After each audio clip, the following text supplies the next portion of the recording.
This channel does not promote any violence, harmful, or illegal activities. All content provided by this channel is meant for an educational and information purpose only. গতকাল আমরা দেখেছি 26,000 যারা চাকরিহারা রয়েছেন তাদের সঙ্গে বৈঠক করেছেন মমতা বন্দ্যোপাধ্যায় নেতাজি ইন্ডোর স্টেডিয়াম এবং সেখানে তিনি চাকরিহারাদের আশ্বস্ত করেছেন যে যোগ্য প্রার্থীদের চাকরি তিনি জীবিত থাকতে কোনোভাবেই যাবে না। আগে যোগ্যদের বিচার তিনি করবেন, তাদের লিস্ট চাইবেন সুপ্রিম কোর্টের কাছে এবং তারপরে অযোগ্যদের পাশে থাকার আশ্বাসও তিনি দিয়েছেন। তিনি এখানেই প্রশ্ন যে যোগ্যদের পাশে থাকার বার্তা যেমন দিয়েছেন, অযোগ্যদের কথাও বিবেচনা করবেন, কি ভিত্তিতে তারা অযোগ্য সেই বিষয়টি নিয়েও কিন্তু কথা বলবেন। এদিক থেকে আরো একটি বিষয় অত্যন্ত গুরুত্বপূর্ণ, অতিরিক্ত শূন্য পদ তৈরি করা হয়েছে, অর্থাৎ সুপার নিউমেরারি পদ তৈরি করা হয়েছে। এই অতিরিক্ত শূন্য পদ তৈরি করা এবং এই 26,000 যে চাকরি পাওয়া হয়েছিল, যারা আজ চাকরি হারা হয়েছেন, তার সঙ্গে কি কোনো যোগসাজশ রয়েছে? প্রায় 26,000-এর চাকরি বাতিলের পর এবার নজরে সুপার নিউমেরারি পদ, অতিরিক্ত শূন্য পদ তৈরি করে কি আইন ভেঙেছিল মমতার মন্ত্রিসভা? আর তাই সুপ্রিম কোর্টে প্রধান বিচারপতির এজলাসে মামলার শুনানি। নজরে কিন্তু আজ এই বিষয়টি, অর্থাৎ প্রায় 26,000-এর চাকরি বাতিলের পর এবার সুপার নিউমেরারি পদ, অতিরিক্ত শূন্য পদ তৈরি করে কি আইন ভেঙেছিল মমতার মন্ত্রিসভা? সুপ্রিম কোর্টে প্রধান বিচারপতির এজলাসে মামলার শুনানি।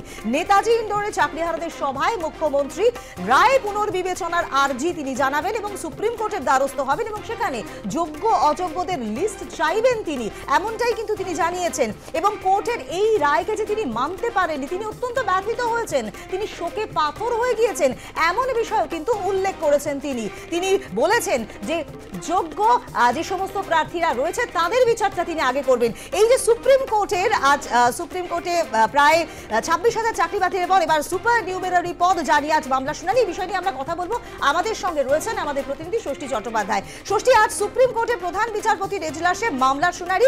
অতিরিক্ত শূন্য পদ তৈরি করা হয়েছিল, অতিরিক্ত শূন্য পদ তৈরি করে কি আইন ভেঙেছিল মমতার মন্ত্রিসভা? কি জানা যাচ্ছে বিস্তারিতভাবে জানতে চাইবো। দেখো, ইতিমধ্যেই কলকাতা হাইকোর্টের যে নির্দেশ ছিল সেই নির্দেশে পরে তারপরে রাজ্য সরকার ডিভিশন বেঞ্চ পরবর্তী সময় তারা সুপ্রিম কোর্টে গেল এবং সুপ্রিম কোর্টে যে নির্দেশ দিল সে রাজ্যের মানুষের আজকে আর অজানা নেই। তবে এই 26,000 নিয়োগ বাতিল হয়েছে এখানে কিন্তু থেমে থাকেনি, তার কারণ বিচারপতি অভিজিৎ গঙ্গোপাধ্যায়ের যে নির্দেশ ছিল সেই নির্দেশে কিন্তু বলা ছিল, এবং শুধু তাই নয়, যারা সেই সময় যাদের নিয়োগ হয়েছিল এবং সেই নিয়োগ সংক্রান্ত বিষয়ে যে তদন্তে উঠে এসেছিল যে সুপার নিউমারিক পোস্ট, রাজ্য সরকার তার মন্ত্রীগোষ্ঠীর বৈঠকে তারা সিদ্ধান্ত নিয়ে এই শূন্য পদ তারা তৈরি করেছিল। কিন্তু কোন সময় তৈরি করলো? যে সময় প্যানেল বহির্ভূত, অর্থাৎ প্যানেলের যে মেয়াদ, অর্থাৎ সেই প্যানেলের মেয়াদ শেষ হয়ে যাওয়ার পর নতুন করে রাজ্য সরকার তারা নতুন করে শূন্য পদ তৈরি করে এবং সেই শূন্য পদেই কিন্তু নিয়োগ প্রক্রিয়া করা হয়, যা ইতিমধ্যেই মামলার তদন্ত কিন্তু তারা সিবিআই তারা করছিল। এদিকে নিয়োগ দুর্নীতিতে একদিকে যেমন সিবিআই তারা তদন্ত চালিয়ে যাচ্ছিল, কিন্তু সুপার নিউমারিক পোস্টের জন্য আলাদা করে সিবিআই তারা তদন্ত করবে কিনা সুপ্রিম কোর্টে আজকের যে শুনানি রয়েছে অত্যন্ত গুরুত্বপূর্ণ, বিশেষ করে রাজ্য সরকারের কাছে। তার কারণ যেহেতু এক্ষেত্রে এই প্যানেল মেয়াদ শেষ হয়ে যাওয়ার পরে কেন শূন্য পদ তৈরি করতে হলো, যেখানে দেখা যাচ্ছে যে যারা মেধা বা যোগ্য যারা প্রার্থী তারা থাকার পরেও কেন সেখানে তাদেরকে সেখানে জায়গা দেওয়া হলো না, অর্থাৎ আগের যে প্যানেল তৈরি করা হয়েছিল, এই বিষয়গুলোকে নিয়েই কিন্তু আজকে সুপ্রিম কোর্টে মূলত মামলার শুনানি রয়েছে। অবশ্যই রাজ্য সরকারের পক্ষ থেকে অভিষেক মনু সিংভি এবং কপিল সিব্বালের মতো পোড়খাওয়া যারা সুপ্রিম কোর্টের আইনজীবী তারা অবশ্যই রাজ্যের পক্ষে তারা সওয়াল করবেন। তবে প্রস্তুত রয়েছে সিবিআইয়ের পক্ষে, অর্থাৎ অতিরিক্ত সলিসিটর জেনারেল তুষার মেহতা, তিনিও কিন্তু আজকে সিবিআইয়ের পক্ষে যে এর বক্তব্য রাখবেন। এখানেই বিষয়টা থেমে থাকছে না, তার কারণ একদিকে বিকাশ রঞ্জন ভট্টাচার্য কলকাতা হাইকোর্টের বিশিষ্ট আইনজীবী এবং আরো মামলাকারীরা যারা রয়েছেন, যারা এই সুপার নিউমারিক পোস্টকে নিয়ে একাধিক প্রশ্ন তুলেছিল এবং এই পোস্ট তৈরি হয়েছিল 2019 সালে, যে সময় পার্থ চট্টোপাধ্যায় এবং এসপি সিনহা থেকে শুরু করে কল্যাণময় গঙ্গোপাধ্যায় যারা মূলত যাদেরকে সামনে রেখে উপদেষ্টা কমিটি গঠন করা হয়েছিল, সেই উপদেষ্টা কমিটির 90% সদস্য বর্তমানে জেলে রয়েছেন, আবার অনেকে জেল মুক্তি হয়েছেন। তবে এখানেই তদন্ত সিবিআই শেষ করছে না, কারণ এই সিবিআই যে তারা প্যারালাল ভাবে যে এই সুপার নিউমারিক পোস্ট কেন রাজ্য সরকারকে তৈরি করতে হয়েছিল, কি প্রয়োজনীয়তা ছিল, কেন নতুন করে এই শূন্যপদ করা হলো, এই বিষয়গুলোকে নিয়ে যদি আগামী দিনে সিবিআই কে যদি এই তদন্ত চালিয়ে যাওয়ার যদি নির্দেশ সুপ্রিম কোর্ট দেয়, তাহলে এক্ষেত্রে অবশ্যই রাজ্যের কপালে চিন্তার ভাঁজ তো পড়বেই। তার কারণ এই সুপার নিউমারিক পোস্ট করতে তৈরি করার ক্ষেত্রে রাজ্যের গুরুত্বপূর্ণ যে মন্ত্রী গোষ্ঠীর বৈঠক হয়, সেই বৈঠকেই এই সিদ্ধান্ত হয়েছিল এবং এই সিদ্ধান্তে যারা সে সময় সিগনেচার করেছিল, যারা সই করেছিল, সিবিআই যদি প্রয়োজন মনে করে হয়তো তাদেরকে ভবিষ্যতে জিজ্ঞাসাবাদও করতে পারে।